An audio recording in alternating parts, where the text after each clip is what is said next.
అది ప్రొడ్యూసర్గా చేశాడు 2-3 సినిమాలు. మరి వద్దని మీరు చెప్పినా కూడా వినలే. వింటే విన్నాడు, లేకుంటే లేదు, పోతే పోయినాయి. అవేమి లెక్క వాడికి ఆ డబ్బులు, అవేమి పోయినాయని బాధ, అవి ఉన్నాయని బాధ. వచ్చినట్టు ప్రొడ్యూసర్కు వచ్చినాయి కావచ్చు కొద్దిగా డబ్బులు. అది కాక వాడు ఏమన్నా లాస్ అయ్యాడా? లాస్ అయ్యాడని అంటున్నారు. అందుడు వల్ల అస్సలు వేణుమాధవ్ డల్ అయ్యాడు, చేతులు కాల్చుకుని అనవసరంగా. ఇప్పుడు నేను బల్ల గుద్ది చెప్తున్నా, వేణుమాధవ్ ఎక్కడ లాస్ కాలేదు. వేణుమాధవ్ కొంచెం ర్యాష్గా మాట్లాడతాడు అందరితో. ఎందుకు మన వాళ్ళకు కూడా తెలుసు, ఎవరి మన యాంకర్స్కి కూడా అందరికీ తెలుసు. ఏంటయ్యా నీకేంటి ఇంత ఆస్తు ఇది లేదంటే, నాకు అన్నీ ఉన్నాయి, నేను గొప్పోడిని, నాకు అన్ని ఆస్తులు ఉన్నాయి అనేది కదా. నిజంగా ఉన్నాయి, నిజం నాన్న రవి. ఆయన ఆస్తులు ఏమో ఒక అరెకరం కూడా పోలే.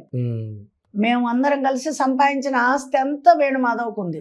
వేణుమాధవ్ ఎప్పుడు గ్రేటే, వేణుమాధవ్ ఎప్పుడు మహారాజే. ఉన్నా పోయినా అంతా మహారాజే.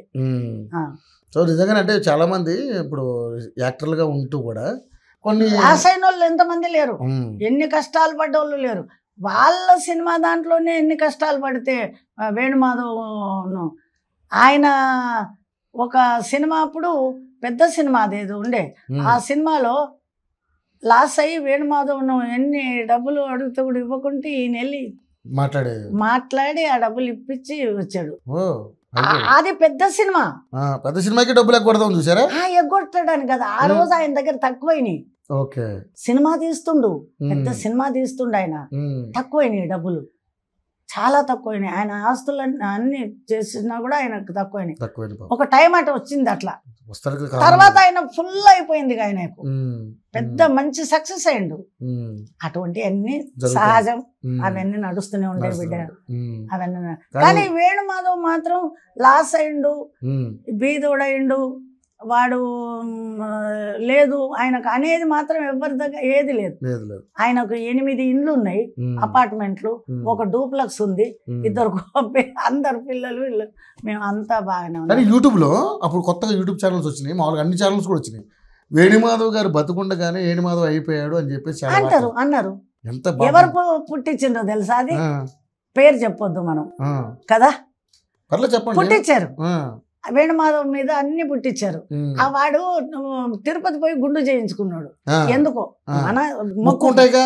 అయితే ఆ గుండు మీద అన్ని ఏదో పుట్టించారు. పుట్టిస్తే మేము ఊరుకుంటామా? మా పిల్లోని మేము కాపాడుకోమా? అయితే వేణుమాధవ్కి ఎప్పుడు ఏ బాధ లేవు, ఏది లేదు. లాస్ట్ కొంచెం డల్ అయ్యిండు, ఆరోగ్యం బాగలేక. అది కూడా ఆరోగ్యం బాగలేదంటే చాలా మంది బయట రకరకాల ట్రోల్స్ మాట్లాడారా? ఇక ఆరోగ్యం బాగలేకుంటే చక్కగా ఉంది. ఇవాళ సావిత్రమ్మ, నా పేరు సావిత్రమ్మ, నా పేరు సావిత్రమ్మ, చాలా అందంగా ఉంది. సావిత్రమ్మ హ్యాపీగా జరీ చీర కట్టుకొని పండుకుంది అంటారా? సావిత్రమ్మ కూడా రోగం వస్తుంది, వస్తుంది. అట్లనే ఆయనకు కూడా వచ్చింది. దానిదే ఉంది, అదేమన్నా కుష్టివ్యాధా కదా? దాందే ఉందయ్యా. 10 మంది 10 రకాలు అన్న. అది కాక బాధ అనిపించలేదమ్మా మీకు అవన్నీ విన్నప్పుడు? మేము వెంబడే ఉండి వాడినే చాకరీ చేసేది కదా. మీరు కూడా బాధపడేవాళ్ళ కాదా అంటున్నాను, ఎందుకంటే తప్పదు కదా, అందరం పడతాం. ఇప్పుడు మీ మదర్కి ఏమన్నా ఒంట్లో బాగలేకుంటే నువ్వు పడవా? అంతే, మేము కూడా లేని పుట్టించారు. అది భయం. వాళ్ళు సినిమా యాక్టర్లకి ఏం పని ఉంటుంది అయ్యా. ఇప్పుడు నిన్న యూట్యూబ్ లో ఇవాళ దాంట్లో ఉత్తమ్ కుమార్ రెడ్డి గారు పార్టీ మారారు, దేంట్లో పోయారు?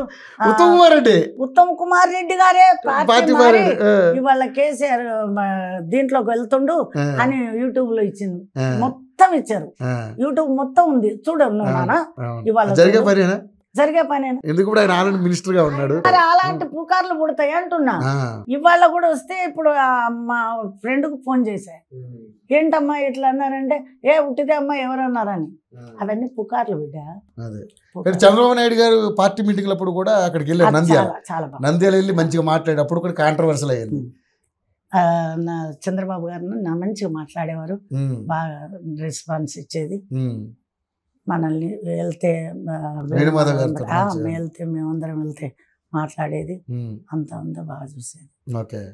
ఆయన చంద్రబాబు నాయుడు గారి పద్ధతి వేరు బిడ్డ, వేరు కదా.